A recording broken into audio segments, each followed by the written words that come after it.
ಸ್ನೇಹಿತರೆ, ಚರಿತ್ರೆ ಮತ್ತೊಂದು ವಿಡಿಯೋಗೆ ನಿಮಗೆಲ್ಲ ಪ್ರೀತಿಯ ಸ್ವಾಗತ. ಒಂದು ಕಾಲದಲ್ಲಿ ಪಾಕಿಸ್ತಾನ ಹಾಗೂ ಅಮೆರಿಕಾದ ಚೇಲಾನ ರೀತಿ ವರ್ತನೆ ಮಾಡ್ತಾ ಇದ್ದ ಅಫ್ಘಾನಿಸ್ತಾನ ಈಗ ಸಂಪೂರ್ಣವಾಗಿ ಬದಲಾಗಿದೆ. ನಂಬೋದಕ್ಕೆ ಸಾಧ್ಯವಾಗದ ರೀತಿಯಲ್ಲಿ ಅಫ್ಘಾನಿಸ್ತಾನ ಭಾರತದ ಜೊತೆ ಕ್ಲೋಸ್ ಆಗಿದೆ. ಅದಕ್ಕೆ ಸಾಕ್ಷಿ ಅನ್ನುವ ಹಾಗೆ ಈಗ ಅಫ್ಘಾನಿಸ್ತಾನ ಭಾರತಕ್ಕೆ ದೊಡ್ಡದೊಂದು ಗಿಫ್ಟ್ ಕೊಟ್ಟಿದೆ. ಜಾಗತಿಕ ಮಟ್ಟದಲ್ಲಿ ಅತ್ಯಂತ ಪ್ರಮುಖವಾದ ಬಾಗ್ರಾಮ್ ಏರ್ಬೇಸ್ ಅನ್ನ ಭಾರತಕ್ಕೆ ಕೊಡೋದಕ್ಕೆ ಅಫ್ಘಾನಿಸ್ತಾನ ಜೈ ಅಂದಿದೆ.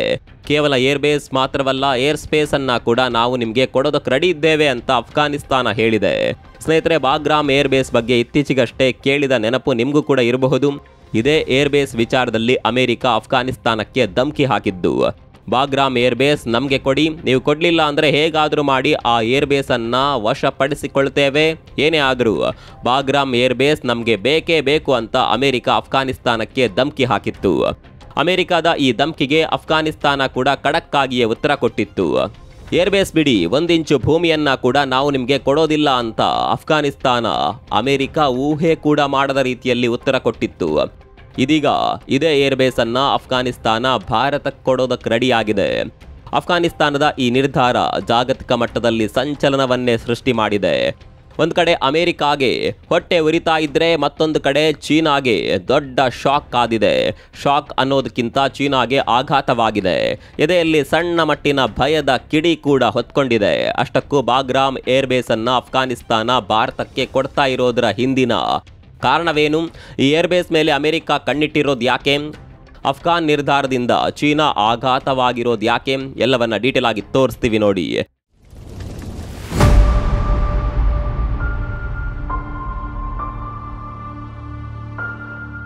ಸ್ನೇಹಿತರೆ, ಅಫ್ಘಾನಿಸ್ತಾನ ಬಾಗ್ರಾಮ್ ಅನ್ನುವ ಜಗತ್ತಿನ ಮೋಸ್ಟ್ ಇಂಪಾರ್ಟೆಂಟ್ ಏರ್ಬೇಸ್ ಅನ್ನ ಭಾರತಕ್ಕೆ ಕೊಡೋದಕ್ಕೆ ರೆಡಿಯಾಗಿದೆ.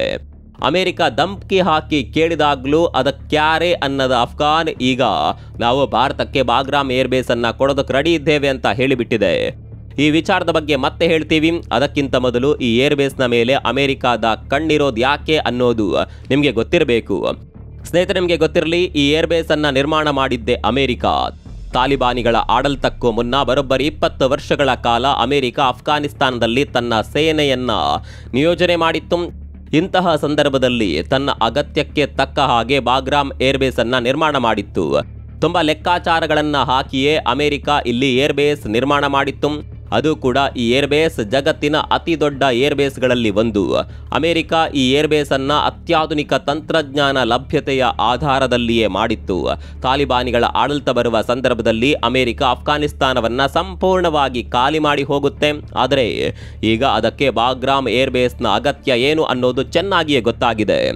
ಹೌದು, ಈಗ ಅಫ್ಘಾನಿಸ್ತಾನದ ಏರ್ಬೇಸ್ನ ಅಗತ್ಯ ತುಂಬಾನೇ ಇದೆ. ಜಗತ್ತಿನ 2 ಬಲಿಷ್ಠ ಶಕ್ತಿಗಳು ಈಗ ಅಮೆರಿಕದ ವಿರುದ್ಧ ನಿಂತಿದ್ದಾವೆ. ಅದರಲ್ಲಿ ಒಂದು ಚೀನಾ, ಮತ್ತೊಂದು ಭಾರತ. ಈ 2 ದೇಶಗಳು ಸದ್ಯದ ಮಟ್ಟಿಗೆ ಎದುರಾಳಿ ಅಂತ ಕರೆಯೋದಕ್ಕಿಂತ ಕಾಂಪಿಟೇಟರ್ ಅಂದ್ರೂ ತಪ್ಪಾಗೋದಿಲ್ಲ. ಹೀಗಾಗಿ ಈ 2 ದೇಶಗಳ ಮೇಲೆ ಕಣ್ಣಿಡೋದಕ್ಕೆ ಈ ಏರ್ಬೇಸ್ ತುಂಬಾನೇ ಇಂಪಾರ್ಟೆಂಟ್. ಎಲ್ಲದಕ್ಕಿಂತ ಇಂಪಾರ್ಟೆಂಟ್ ಸಂಗತಿ ಅಂದರೆ ಚೀನಾದ ಲಾಪ್ನೂರ್ ಪ್ರದೇಶ. ಇದೇ ಲಾಪ್ನೂರ್ ಪ್ರದೇಶದಲ್ಲಿ ಚೀನಾ ತನ್ನ ನ್ಯೂಕ್ಲಿಯರ್ ವೆಪನ್ಗಳನ್ನು ಪರೀಕ್ಷೆ ಮಾಡುತ್ತೆ. ಹೀಗಾಗಿ ಅಮೆರಿಕ ಇದರ ಹತ್ತಿರ ಬಂದು ಕುಳಿತುಕೊಳ್ಳೋದಕ್ಕೆ ಪ್ರಯತ್ನ ಮಾಡ್ತಾ ಇದೆ. ಚೀನಾದ ನ್ಯೂಕ್ಲಿಯರ್ ಪರೀಕ್ಷೆಯ ಕಾರಣಕ್ಕಾಗಿಯೇ ಅಮೆರಿಕ ಬಾಗ್ರಾಮ್ ಏರ್ಬೇಸ್ನ ವಿಷಯದಲ್ಲಿ ಅಷ್ಟೊಂದು ಜಿದ್ದಿಗೆ ಬಿದ್ದಿರೋದು. ಇನ್ನೊಂದು ಕಡೆಯಲ್ಲಿ ಭಾರತ ಕೂಡ ಅಮೆರಿಕಾಗೆ ಸರಿಸಮಾನವಾಗಿ ಬೆಳೀತಾ ಇರೋದ್ರಿಂದ ಭಾರತದ ಮೇಲೆ ಕೂಡ ಒಂದು ಕಣ್ಣಿಡೋಣ ಅನ್ನುವ ಕಾರಣಕ್ಕಾಗಿ ಅಫ್ಘಾನಿಸ್ತಾನದಲ್ಲಿರುವ ಬಾಗ್ರಾಮ್ ಏರ್ಬೇಸ್ ಮೇಲೆ ಅಮೆರಿಕ ಕಣ್ಣು ಇಟ್ಟಿದೆ. ಆದರೆ ಅಫ್ಘಾನಿಸ್ತಾನ ಮಾತ್ರ ಈ ಏರ್ಬೇಸ್ ಅನ್ನ ಅಮೆರಿಕಾಗೆ ಕೊಡೋದಕ್ಕೆ ರೆಡಿ ಇಲ್ಲ. ಬದಲಾಗಿ ನಾವು ಭಾರತಕ್ಕೆ ಬಾಗ್ರಾಮ್ ಏರ್ಬೇಸ್ ಅನ್ನ ಕೊಡ್ತೇವೆ ಅಂತ ತಾಲಿಬಾನಿಗಳು ಹೇಳಿದ್ದಾರೆ. ಅಫ್ಘಾನಿಸ್ತಾನದ ಈ ನಿರ್ಧಾರ ಸಹಜವಾಗಿಯೇ ಅಮೆರಿಕಕ್ಕಂತೂ ಶಾಕ್ ಕೊಟ್ಟಿದೆ. ಮತ್ತೊಂದು ಕಡೆಯಲ್ಲಿ ಚೀನಾ ಕೂಡ ಆಘಾತಕ್ಕೊಳಗಾಗಿದೆ. ಕಾರಣ ಇದೇ ಏರ್ಬೇಸ್ನ ಸ್ವಲ್ಪ ದೂರದಲ್ಲಿಯೇ ಚೀನಾ ತನ್ನ ನ್ಯೂಕ್ಲಿಯರ್ ಪ್ರಾಜೆಕ್ಟ್ ಮಾಡ್ತಾ ಇದೆ. ಒಂದು ವೇಳೆ ಬಾಗ್ರಾಮ್ ಏರ್ಬೇಸ್ನ ಕಂಟ್ರೋಲ್ ಭಾರತಕ್ಕೆ ಸಿಕ್ಕಿಬಿಟ್ರೆ ಅಲ್ಲಿಗೆ ಭಾರತ ಚೀನಾದ ನ್ಯೂಕ್ಲಿಯರ್ ಪ್ರಾಜೆಕ್ಟ್ ಅನ್ನ ಹತ್ತಿರದಿಂದಲೇ ಮಾನಿಟರ್ ಮಾಡಬಹುದು.